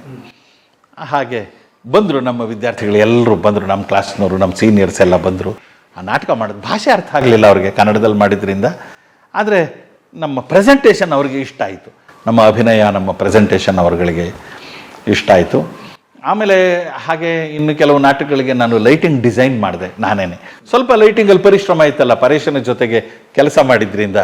ಅಲ್ಲಿ ಮರಾಠೆ ದಾದಾ ಅಂತ ಒಬ್ಬರಿದ್ದರು, ಲೈಟಿಂಗ್ ಟೆಕ್ನಿಷಿಯನ್ ರೆಪರ್ಟ್ರಿನಲ್ಲಿ. ಅವರ ಸಹಾಯದಿಂದ ಒಂದಷ್ಟು ನಾಟಕಗಳಿಗೆ ಲೈಟಿಂಗ್ ಮಾಡಿದೆ. ಆಮೇಲೆ ಯಾವುದಾದ್ರೂ ಒಂದು ನಾಟಕ ಆಗ್ತಾನೇ ಇರೋದು. ಅದರಲ್ಲೆಲ್ಲ ನಾವು ನಮ್ಗೆ ಸಣ್ಣ ಪಾತ್ರ ಆದರೂ ಸರಿ, ನಮಗೊಂದು ಅವಕಾಶ ಕೊಡಿ, ನಾವು ಮಾಡ್ತೀವಿ. ಒಂದು ಎಕ್ಸ್ಪೀರಿಯನ್ಸ್, ಅದು ಅನುಭವ ಎಷ್ಟಂದ್ರೆ ಅಷ್ಟು ಗಿಟ್ಟಿಸ್ಕೋಬೇಕು. ಅಲ್ಲಿ ಜಮೀಲ್ ಅಹಮದ್ ಅಂತ ಒಬ್ಬ ಸೀನಿಯರ್ ಸ್ಟೂಡೆಂಟ್, ಒಬ್ಬ ಬಾಂಗ್ಲಾದೇಶದವರು ಅಂತ ಕಾಣುತ್ತೆ, ಭಾಳ ಒಳ್ಳೆ ಡೈರೆಕ್ಟರ್ ಅಂತ ಹೆಸರು ತೊಗೊಂಡಿದ್ರು, ಫೈನಲ್ ಇಯರಲ್ಲಿದ್ದರು. ಅವರು ಹೈವದನ ಮಾಡಿಸಿದ್ರು ಹಿಂದಿನಲ್ಲಿ. ಆ ಹೈವದನದಲ್ಲಿ ಅನುಪಮ್ ಖೇರ್ ದೇವದತ್ತ ಅವರು ನಮ್ಮ ಸೀನಿಯರ್ಸ್, ಅವರೆಲ್ಲ ನಮ್ಮ ಸೀನಿಯರ್ಸ್ ಅಲ್ಲೇ ಇದ್ರು. ಹೌದು. ಸತೀಶ್ ಕೌಶಿಕ್ ಅಂತ ಒಬ್ಬ ನಿರ್ದೇಶಕರು, ಅವ್ರು ಇತ್ತೀಚೆಗೆ ತೀರ್ಕೊಂಡ್ರು, ಸಿನಿಮಾ ನಿರ್ದೇಶಕರು, ಬಹಳ ಒಳ್ಳೆ ನಟ. ಅವರು ಕಾಮಿಡಿ ರೋಲ್ಸ್ ಮಾಡಿದ್ರು ಆಮೇಲಿಂದ. ಅವರು ಅವರು ಕಪಿಲನ ಪಾತ್ರ. ಕವಿತಾ ಚೌಧರಿ ಅಂತ ಒಬ್ಬಾಕೆ ಇತ್ತು, ಉಡಾನ್ ಸೀರಿಯಲ್ ಇಂದ ಬಹಳ ಪ್ರಸಿದ್ಧಿಗೆ ಬಂದವರು ಅವರು. ಆಕೆ ಪದ್ಮಿನಿ ಪಾತ್ರ ಮಾಡಿದ್ರು. ಅನಂಗ ದೇಸಾಯಿ ಅಂತ ಅವರು ನಿರೂಪಕನ ಪಾತ್ರ. ಹೀಗೆ ಬಹಳ ಖ್ಯಾತನಾಮರು ಮಾಡಿದ್ದು. ನಾನು ಹಯವದನನ ಮುಖ, ಅಶೋಕ್ ಬಾದರ್ದಿನಿ ಹಯವದನನ ಬಾಲ, ಇಬ್ಬರು ನಟರು. ಹೀಗೆ ಆ ಪಾತ್ರ ನಮಗೆ ಕೊಟ್ಟರು. ಅದೊಂದು ಅನುಭವ ನಮಗೆ. ಅಂಥವ್ರ ಜೊತೆಗೆ ಕೂತು ರಿಹರ್ಸಲ್ ನೋಡೋದೇ ಒಂದು ಕಲಿಕೆ, ರಿಹರ್ಸಲ್ ನೋಡೋದೇ ಒಂದು ಕಲಿಕೆ. ಹೇಗೆ ಇನ್ವಾಲ್ವ್ಮೆಂಟ್ ಅಂದ್ರೆ ಏನು, ಆ ಪಾತ್ರನ ಹೇಗೆ ವಿಶ್ಲೇಷಣೆ ಮಾಡಬೇಕು, ಮಾತುಗಳನ್ನು ಉಚ್ಚಾರ ಮಾಡೋದು ಹೇಗೆ, ಡೈಲಾಗ್ ಡೆಲಿವರಿ ಎಲ್ಲಿ ಪಾಸ್ ಕೊಡಬೇಕು, ಮೂಮೆಂಟ್ಸ್ ಹೇಗಿರಬೇಕು, ಡೈರೆಕ್ಷನ್ ಹೇಗೆ ಮಾಡ್ತಾರೆ, ಎಲ್ಲ ನಮಗೆ ಕಲಿಕೆನೇ ಅಲ್ವಾ. ನಟನೆಯಿಂದ ಹಿಡಿದು ಬೆಳಕಿನ ವಿನ್ಯಾಸದಿಂದ ಹಿಡಿದು ರಂಗವಿನ್ಯಾಸದಿಂದ ಹಿಡಿದು ಪ್ರತಿಯೊಂದನ್ನು ಹೇಗೆ ಒಬ್ಬ ನಿರ್ದೇಶಕ ಜೋಡಿಸ್ತಾ ಹೋಗ್ತಾನೆ, ಅಸೆಂಬಲ್ ಮಾಡ್ತಾ ಹೋಗ್ತಾನೆ ಅನ್ನೋದು ಬಹಳ ಅದ್ಭುತವಾದಂಥ ಅನುಭವಗಳು. ಅದೇ ಟೈಮಲ್ಲಿ ಅಲ್ಲಿ ರೆಪರ್ಟ್ರಿಯವರು ಬೇಗಂ ಕಥಕಿಯ ಅಂತ ರಣಜಿತ್ ಕಪೂರ್ ಅವರ ನಾಟಕ, ಮುಖ್ಯಮಂತ್ರಿ ಕನ್ನಡದಲ್ಲಿ ಈಗ 100 ಪ್ರದರ್ಶನಗಳನ್ನ ಕಂಡು ಯಶಸ್ವಿಯಾಗಿದೆಯಲ್ಲ ನಮ್ಮ ಮುಖ್ಯಮಂತ್ರಿ ಚಂದ್ರು ಅವರು ಮಾಡುವಂತಹದ್ದು, ಅದು ಅಲ್ಲಿ ಜೋಸಾಲ್ಕರ್ ಅಂತ ಅವರು ಆ ಪಾತ್ರನ ಮಾಡಿದ್ರು, ಮುಖ್ಯಮಂತ್ರಿ ಪಾತ್ರನ. ನಾವು ಅಲ್ಲಿ ಇದ್ದಾಗಲೇ ಅದರದ್ದು ಪ್ರಥಮ ಪ್ರದರ್ಶನ ಆಗಿದ್ದು. ರಣಜಿತ್ ಕಪೂರ್ ಅಂತ ಬಹಳ ಅದ್ಭುತವಾದ ನಿರ್ದೇಶಕ ಅವರು ಆಮೇಲಿನ ದಿನಗಳಲ್ಲಿ ಬೆಂಗಳೂರಿಗೆ ಬಂದು ಬೆನಕ ತಂಡಕ್ಕೆ ಕಾಗೆ ಕುಣಿತ ಅನ್ನೋ ನಾಟಕನ ಮಾಡಿಸಿದ್ರು ಸುಮಾರು ವರ್ಷಗಳಾದ್ಮೇಲೆ. ಸೊ ರಣಜಿತ್ ಕಪೂರ್ ಅವರು ನನಗೆ ತುಂಬಾ ಆತ್ಮೀಯರಾದವರು, ಅಲ್ಲಿ ನನಗೆ ಒಂಥರ ಗುರು ಸಮಾನರಾದಂಥವ್ರು. ಏನಪ್ಪಾ ಅಂತಂದ್ರೆ ಅವರದ್ದು ಕೋರ್ಸ್ ಮುಗಿದೋಗಿತ್ತು, ಅವರು ಹಾಸ್ಟೆಲ್ನಲ್ಲಿ ಇರೋ ಹಾಗಿರಲಿಲ್ಲ, ಅವರೆಲ್ಲ ದೂರದಲ್ಲಿ ಒಂದು ರೂಮ್ ಮಾಡ್ಕೊಂಡಿದ್ರು. ಎಷ್ಟೋ ಸಲ ಏನಾಗೋದು, ಇವ್ರಿಗೆ ರಿಹರ್ಸಲ್ಸ್ ಎಲ್ಲ ಮುಗಿಸಿದ ಮೇಲೆ ವಾಪಸ್ ಹೋಗೋದಕ್ಕೆ ತೊಂದರೆ ಆಗೋದು. ನಾನು ಬೆಂಗಳೂರಿಂದ ಒಂದು ಚಿಕ್ಕ ಹಾಸಿಗೆ ತಗೊಂಡು ಹೋಗಿದ್ದೆ. ಅಲ್ಲಿ ಏನು ಹಾಸಿಗೆ ವ್ಯವಸ್ಥೆ ಇರುತ್ತೋ ಇಲ್ಲ ಏನೂ ಗೊತ್ತಿರಲಿಲ್ವಲ್ಲ, ಒಂದು ಪುಟ್ಟ ಹಾಸಿಗೆ ಇತ್ತು, ಫೋಲ್ಡಬಲ್ ಅದು, ಅದನ್ನು ಸುತ್ತಕೊಂಡು ತಗೊಂಡು ಹೋಗಿದ್ದೆ. ಕಾಕಾಜಿ ಅಂತ ಕರೆಯೋವಿ ಅವ್ರನ್ನ, ಕಾಕಾಜಿ ನನ್ನ ರೂಮಿಗೆ ಬನ್ನಿ, ನನ್ನ ಹತ್ರ ಒಂದು ಚಿಕ್ಕ ಹಾಸಿಗೆ ಇದೆ, ವ್ಯವಸ್ಥೆ ಮಾಡಿಕೊಡ್ತೀನಿ ನಿಮಗೆ ಅಂತ ಹೇಳಿ ಅವ್ರನ್ನ ನನ್ನ ರೂಮಿಗೆ ಕರ್ಕೊಂಡು ಹೋಗಿ ಅವ್ರಿಗೆ ನನ್ನ ಮಂಚ ಬಿಟ್ಟುಕೊಟ್ಟು ನಾನು ಪುಟ್ಟ ಹಾಸಿಗೆ ಹಾಸ್ಕೊಂಡು ಮಲಕೋತಾ ಇದ್ದೆ. ಅವರು ನನಗೆ ಡೈಲಾಗ್ ಡೆಲಿವರಿಯಿಂದ ಹಿಡಿದು ನಾಟಕದ ಮೂಲ ಏನಿರುತ್ತೆ, ಕೆಲವು ಮಂತ್ರಗಳ ಥರ ಇರುತ್ತವೆ, ಏನನ್ನು ನಾವು ಅನುಸರಿಸಬೇಕು, ಯಾವ ಅಂಶಗಳಿಗೆ ಗಮನ ಕೊಡಬೇಕು, ಸಂಭಾಷಣೆಯನ್ನು ಹೇಳೋ ಕ್ರಮ ಯಾವುದು, ಸ್ಕ್ರಿಪ್ಟನ್ನು ಯಾವ ರೀತಿಯಲ್ಲಿ ಒಂದು ಕಥೆಯನ್ನು ನೀನು ನಾಟಕ ಮಾಡೋದಕ್ಕೆ ಹೊರಟಾಗ ಯಾವ್ಯಾವ ಅಂಶಗಳನ್ನು ನೀನು ಗಮನಿಸಬೇಕಾಗತ್ತೆ, ಇಲ್ಲ ಅನೇಕ ಮೂಲಭೂತ ಸಂಗತಿಗಳನ್ನು ನನಗೆ ಕಲಿಸಿದ ಗುರು ರಣಜಿತ್ ಕಪೂರ್ ಅವರು. ನನ್ನ NSDನಲ್ಲಿ ಕ್ಲಾಸ್ ರೂಮಲ್ಲಿ ಕಲಿತಿದ್ದಕ್ಕಿಂತಲೂ ಹೆಚ್ಚು ಇಂಥವರ ಸಹವಾಸದಲ್ಲಿ ನಾನು ಅನುಪಮ್ ಖೇರ್ ಅವರು ನನಗೆ ಸಹಾಯ ಮಾಡೋರು, ಅದು ಮುಂದೆ ಹೇಳ್ತೀನಿ ಅದನ್ನು. ಇದಾಯಿತು. ಹೀಗೆ ನಮಗೆ ಅನುಭವಕ್ಕೇನು ಕೊರತೆ ಇರಲಿಲ್ಲ. ನಿರ್ದೇಶಕರು ಇಲ್ಲದೆ ಇದ್ರೂ ಕೂಡ ಒಂದು ದಿನ ಕೂಡ ನಾವು ಖಾಲಿ ಕೂತೋರಲ್ಲ, ಒಂದಲ್ಲ ಒಂದು ನಾಟಕದ ಪ್ರೊಡಕ್ಷನಲ್ಲಿ ನಾವು ಪಾರ್ಟಿಸಿಪೇಟ್ ಮಾಡ್ತಾನೆ ಇದ್ವಿ. ಅದು ಲೈಟಿಂಗಿಗೆ ಸಹಾಯ ಮಾಡೋದಕ್ಕೆ ಹೋಗಿದ್ದುಂಟು, ರಂಗವಿನ್ಯಾಸಕ್ಕೆ ಸಹಾಯ ಮಾಡೋದಕ್ಕೆ ಹೋಗಿದ್ದುಂಟು, ಗುಂಪಿನಲ್ಲಿ ಭಾಗಿಯಾಗೋದಕ್ಕೆ ಹೋಗಿದ್ದುಂಟು. ಅಂಧಯುಗಲ್ಲಿ ಗುಂಪು, ಅದರಲ್ಲಿ ಜೋ ಜಾತಿ ವಿಶ್ವಕ ಏನೋ ಮರೆತುಬಿಟ್ಟಿದ್ದೀನಿ ಈಗ, ಆಮೇಲೆ ನೆನಪಿಸ್ಕೊಂಡು ಹೇಳ್ತೇನೆ. ಅದೊಂದು ಮಾತು ನಾನು ಬಹಳ ಮುಖ್ಯವಾದಂಥ ಮಾತು ಆ ನಾಟಕದಲ್ಲಿ. ಆ ಪಾತ್ರ ನೀನು ಮಾಡು, ನಿನ್ನ ಕಣ್ಣು ಬಿಟ್ಟುಕೊಂಡು ಅದನ್ನು ಬ್ರೈಟಾಗಿ ಹೇಳಿದ್ರೆ ಚೆನ್ನಾಗಿರುತ್ತೆ ಅಂತ ಹೇಳಿ ಆ ನಿರ್ದೇಶಕರು ಕೊಟ್ಟಿದ್ದರು. ಅದು ತುಂಬ ಜನರ ಗಮನವನ್ನು ಸೆಳೆದಿತ್ತು. ಒಂದು ರೀತಿಯಲ್ಲಿ ಆಗ ನನಗೆ ಹೋದ ಹೊಸದರಲ್ಲಿ ಒಂದು ರೀತಿಯ ಟಾನಿಕ್ ಅದು ಆ ಥರ. ಹಾಗೆ ಸುಮಾರು ನಾಟಕಗಳಲ್ಲಿ ಪಾರ್ಟಿಸಿಪೇಟ್ ಮಾಡಿದ್ದು, ಆ ತರಹ ಅನುಭವ ಅದಕ್ಕೇನು ಕೊರತೆ ಆಗಲಿಲ್ಲ. ಬರ್ತಾ ಬರ್ತಾ ಏನಾಯಿತು, ಒಂದು 2 ತಿಂಗಳು ಕಳೀತು, ಸ್ಕಾಲರ್ಶಿಪ್ ಬರಲಿಲ್ಲ. ಯಾಕಪ್ಪ ಅಂತ ಸುಮಾರು ಪತ್ರಗಳಿಗೆ ಆಗ ಫೋನ್ ಎಲ್ಲಿಂದ ಫೋನ್ ಮಾಡೋದು, ಸ್ಕೂಲಿಂದ ಒಂದೊಂದು ಫೋನ್ ಮಾಡ್ಬೋದಿತ್ತು, ಅದು ಪರ್ಸನಲಾಗಿ ಯಾರಿಗೂ ಮಾಡೋದಕ್ಕಾಗಲ್ವಲ್ಲ. ಪತ್ರಗಳು ಬರೆಯೋದು, ಇಲ್ಲ ಅವನು ಮಾಡ್ತಾ ಇದ್ದಾರೆ, ಸರ್ಕಾರದ ಕೆಲಸ, ದೇವರ ಕೆಲಸ. ಭಾಳ ನಿಧಾನವಾಗಿ ಅವರದ್ದೇ ಒಂದು ಸ್ಪೀಡಲ್ಲಿ ಅವರು ಮಾಡ್ತಾ ಇದ್ದಾರೆ. ಅಲ್ಲಿ ಹೋಗಬೇಕು, ಆ ಅಪ್ರೂವಲ್ಲು ಈ ಅಪ್ರೂವಲ್, ಭಾಳ ತರಾತುರಿನಲ್ಲಿ ನಮ್ಮನ್ನು ಕಳಿಸ್ಬಿಟ್ರು. ಸ್ಕಾಲರ್ಶಿಪ್ ಕಳಿಸೋದನ್ನು ಮರೆತುಬಿಟ್ರು. ತೊಗೊಂಡು ಹೋಗಿ ದುಡ್ಡು, ನಮ್ಮ ಸಂಭಾವನೆ ಹಣ ಎಲ್ಲ ಮುಗೀತಾ ಬಂದು ಹಾಗೆ ಸ್ವಲ್ಪ ಗಾಬರಿ ಶುರು ಆಯಿತು. ಇದೇನು ಮಾಡೋದು? ಅದೇ ಸಮಯಕ್ಕೆ ನಾವು ಹೋಗ್ಬಿಡ್ತು, ಮೆಸ್ ಇತ್ತಲ್ಲ, ಅವನು ದುಡ್ಡು ಕೊಡಿ 2 ತಿಂಗಳಾಯಿತು ಪೀಡಿಸೋದಕ್ಕೆ ಶುರು ಮಾಡ್ದ. ನಮ್ಮ ಹಾಗೆ ತುಂಬ ಜನ ಆ ಮೆಸ್ಸಲ್ಲಿ ಸಾಲ ಹೇಳಿಬಿಟ್ಟಿದ್ರು. ಯಾರೋ ದುಡ್ಡು ಕೊಡ್ದಿದ್ರು ಅವ್ನು ಮೆಸ್ ಹೇಗೆ ನಡೆಸ್ತಾನ ಅವನು ಒಂದು ದಿನ ಬೆಳಗ್ಗೆ ಹೋಗಿ ನೋಡ್ತೀವಿ, ಕ್ಲೋಸ್. ಅಯ್ಯೋ, ಮೆಸ್ ಬಂದಾಗ್ಬಿಟ್ಟಿದೆ. ಅವನು ಮುಚ್ಕೊಂಡು ಹೊರಟೋಗಿದ್ದಾನೆ. ದುಡ್ಡು ಕೊಟ್ಟರೆ ಬಂದು ನಾನು ಮೆಸ್ ನಡೆಸ್ತೀನಿ, ಇಲ್ದಿರ ಆಗಲ್ಲ ನನ್ನ ಕೈಲಿ ಅಂತ. ಓಹೋ, ಇದು ಒಳ್ಳೆ ಅಪಾಯಕ್ಕಾಯಿತು ಅಂತ ತಿಂಡಿ ಊಟ ಎಲ್ಲ ಹೊರಗಡೆನೆ ಮಾಡ್ಕೋಬೇಕು. ಸರಿ, ಸ್ವಲ್ಪ ಟೆನ್ಷನ್ ಆಗೋಕ್ಕೆ ಶುರು ಆಯಿತು. ಅಲ್ಲಿ ರೆಫ್ಯೂಜಿ ಮಾರ್ಕೆಟ್ ಅಂತ ಸ್ವಲ್ಪ ಒಂದು 4-6 ಫರ್ಲಾಂಗ್ ದೂರದಲ್ಲಿತ್ತು. ಅಲ್ಲೆಲ್ಲ ಸ್ವಲ್ಪ ಸಸ್ತ, ಬಹಳ ಕಡಿಮೆ ಬೆಲೆಗೆ ಎಲ್ಲ ಸಿಗ್ತಾಯಿತ್ತು. ಒಂದು ರೊಟ್ಟಿ 50 ಪೈಸಾ, ಅದಕ್ಕೆ ಪಲ್ಯ ಬೇಕು ಅಂತಂದರೆ 80 ಪೈಸಾ, ಪಲ್ಯ ಬೇಡ ಅಂತಂದರೆ ಒಂದಿಷ್ಟು ಬೇಳೆ ಕೊಡೋನು, ಜೊತೆಗೆ ಇಷ್ಟು ಬೇಳೆ ಕೊಡೋನು, ಒಂದಿಷ್ಟು ಈರುಳ್ಳಿ ಕೊಟ್ಬಿಡೋನು. ಅವನು ಏಕೆ ರೋಟಿ ಅಂದರೆ ಕೊಡೋನು ಸಬ್ಜಿ ಕ್ಯಾದು ನೈ ನೈ ನೈ ಸಬ್ಜಿ ಏನು ಬೇಡ ಅನ್ನೋ ಗೊತ್ತು NSD ಕಾ ಅನ್ನೋನು ಹಾಂ ಅಂದರೆ ಹಾಂ ಠೀಕೆ ಭಾಯ್ ಠೀಕೆ ಕೊಯ್ ಬಾತ್ ನೈ ಅಂತ ಆ ದಾಲನ್ನೇ ಸ್ವಲ್ಪ ಜಾಸ್ತಿ ಹಾಕ್ಕೊಡೋನು. ಅವನು ಎಂಥ ಹೃದಯವಂತ ನೋಡಿ ಅವನು ಗೊತ್ತು NSD ಹುಡುಗರ ಹಣ ಬರ ಇಷ್ಟೇ ಅಂತ. ಆ ದಾಲ್ ಇಷ್ಟು ಕೊಡೋ ಕಡೆ ನಮ್ಗೆ ಇಷ್ಟು ಕೊಡೋನು. ಒಂದು ರೊಟ್ಟಿಗೆ ಸಾಕಾಗೋದು. 2 ರೊಟ್ಟಿ ತಿಂತಿದ್ವಿ 2 ಹೊತ್ತು. ಸ್ವಲ್ಪ ದಿನ ಆದ್ಮೇಲಿಂದ 1 ಹೊತ್ತಿಗೆ ಬಂತು ಅದು. ಆಮೇಲೆ ಸ್ವಲ್ಪ ದಿನ ಆದ್ಮೇಲೆ ಬ್ರೇಕ್ಫಾಸ್ಟ್ ಕಟ್ ಆಯ್ತು, 1 ಹೊತ್ತು ಊಟಕ್ಕೆ ಬಂದ್ವಿ. ನಾನು ಬಾದರ್ದಿನಿ ಇಬ್ರು. ನೀವು ಗಳಸ್ಯ ಕಂಠಸ್ಯ ಗಳಸ್ಯ ಕಂಠಸ್ಯ ಒಂದೇ ಕೋಣೆನಲ್ಲೇ ಇದ್ದಿದ್ದು. ಒಂದೇ ಹಸುವು ಶೇರಿಂಗು ಎಲ್ಲ ಸ್ವಲ್ಪ ಅಂಟ್ಕೊಂಡಿದ್ದ ಚಟಗಳಿದ್ದು ಈ ಸಿಗರೇಟು ಈ ಥರದ್ದು. ಆ ಸಿಗರೇಟನ್ನು ಮೇಂಟೈನ್ ಮಾಡೋಕ್ಕಾಗಲ್ಲ ಅಂತ ಬೀಡಿಗೆ ವರ್ಗ ಆಗಿದ್ದು ಉಂಟು. ನಮ್ಮ ಗಣೇಶ ಬೀಡಿ ಮಂಗಳೂರಿಂದ ಅಲ್ಲೂ ಸಿಗೋದು.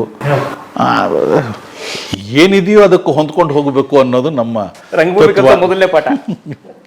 ರಂಗಭೂಮಿನಲ್ಲಿ ಆ ಥರ ಬಡತನದ್ದೇ ಬದುಕಾದ್ರಿಂದ ಆಯಿತು.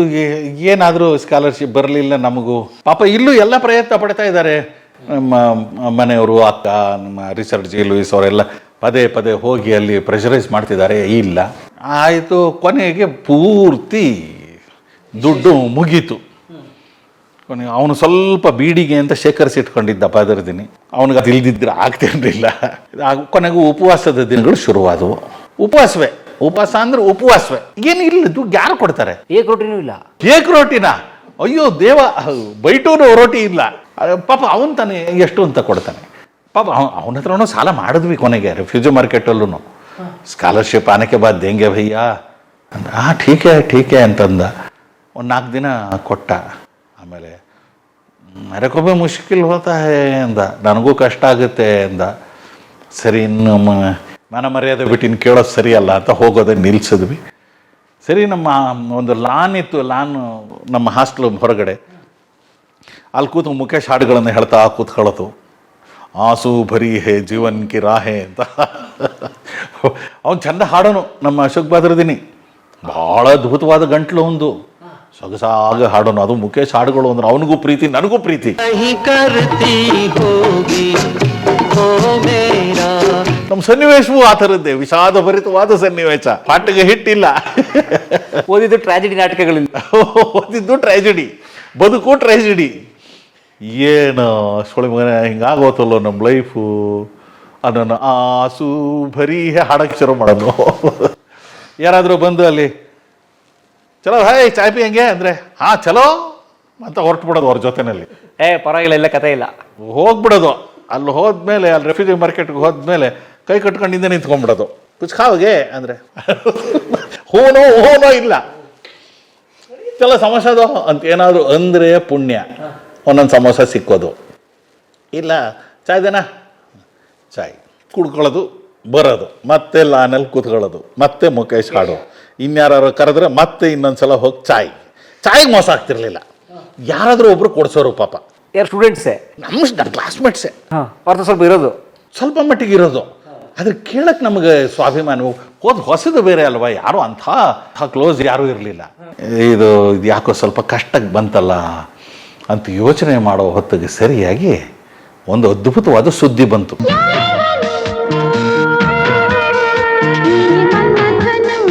ಕಲಾ ಮಾಧ್ಯಮದ ಎಲ್ಲಾ ಎಪಿಸೋಡುಗಳು ನಿಮಗೆ ಸಿಗಬೇಕು ಅಂತಂದ್ರೆ ಕಲಾ ಮಾಧ್ಯಮ ಯೂಟ್ಯೂಬ್ ಚಾನೆಲ್ನ ಸಬ್ಸ್ಕ್ರೈಬ್ ಮಾಡಿ, ಬೆಲ್ ಐಕಾನ್ನ ಕ್ಲಿಕ್ ಮಾಡಿ, ತಪ್ಪದೇ ಮಾಡಿ. ಸ್ನೇಹಿತರೆ, ಕಲಾ ಮಾಧ್ಯಮದ ಎಲ್ಲ ಸಂದರ್ಶನಗಳನ್ನು ನೀವೀಗ ಓದಬಹುದು. www.kalamadhyama.com ಈ ವೆಬ್ಸೈಟ್ಗೆ ವಿಸಿಟ್ ಮಾಡಿ ಇಂಟರ್ವ್ಯೂಗಳನ್ನು ಓದಿ. ಓದುವ ಸಂಸ್ಕೃತಿ ಹೆಚ್ಚಾಗಲಿ. ಧನ್ಯವಾದ.